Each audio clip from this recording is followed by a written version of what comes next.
Hi అండి, ఎలా ఉన్నారండి అందరూ?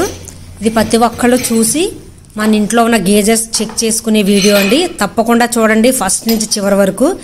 మనకి వేడి నీళ్ళు ఎండాకాలం ఎక్కువ అక్కర్లేదండి, వర్షాకాలం ఎక్కువ యూజ్ చేస్తాం. అప్పుడు గేజెస్ ఆన్ చేస్తూ ఉంటాం. ఇవి మా అపార్ట్మెంట్లో జరిగిందండి. అందుకే ఈ వీడియో నాకు మీ అందరికి ఉపయోగపడద్దని తీశాను. అవి స్విచ్ చేస్తుంటే నీళ్లు వేడయ్యి కాదు. అందుకే ఏంటబ్బా గేజర్ ఏమైనా పాడైపోయిందేమో అని ఎలక్ట్రీషియన్ పిలిపిస్తే అతను మొత్తం ఓపెన్ చేసి చూస్తే అందులో రాళ్ళు, ఇసుక, మట్టి అండి.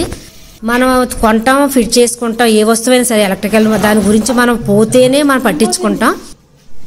ఇదిగో చూడండి, అందులో ఎంత రాళ్ళు, నల్లటి మట్టి, ఇసుక ఎన్ని వచ్చాయో.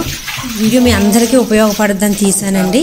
వీళ్ళ ఎలక్ట్రీషియన్ వచ్చి చెప్పారు 6 నెలల కన్నా లేకపోతే 1 సంవత్సరానికన్నా ప్రతి వస్తువు మనకి గ్యారంటీ. తర్వాత మన గ్యారంటీ వరకు ఎలాగా చేయించుకుంటాం, తర్వాత మనం పోతేనే చేయించుకుంటాం.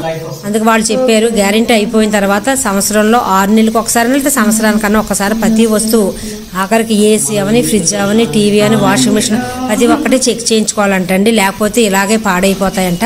వీళ్ళ గేజర్ అయితే పాడవలేదు, కానీ ఈ రాడు, మట్టి, ఇసుక ఉండడం వల్ల వాటర్ హీట్ ఎక్కిది కాదు. ఒక్కొక్కసారి పేలిపోయే ఛాన్సెస్ కూడా ఉంటాయంటండి. నేను ఒక్కదాన్నే కాదండి, నేనంటే వీడియో తీసాక మరి ప్రతి ఒక్కళ్ళు వచ్చి చూసి చాలా భయం వేసింది. ఎక్కువ ఇది మన లేడీస్ చూసుకోవాలండి. ఇవి మార్కెట్లో ఎన్నో ఎలక్ట్రికల్ సామాన్లు వస్తున్నాయండి, రకరకాల మోడల్స్. కొని మనం ఇంట్లో తెచ్చి పెట్టుకోవడమే కాదు, దాని మెయింటెనెన్స్ కూడా తప్పకుండా చేయించుకోవాలి. టీవీ న్యూస్లోను, యూట్యూబ్లోను ఏసీ పేలిపోయిందని, ఫ్రిడ్జ్ పేలిపోయిందని మధ్యన ఎక్కువ చూస్తున్నాను ఇలాంటి వీడియోలు. ఈ వీడియో కూడా మీతో షేర్ చేసుకోవాలనిపించిందండి. థ్యాంక్ యూ అండి.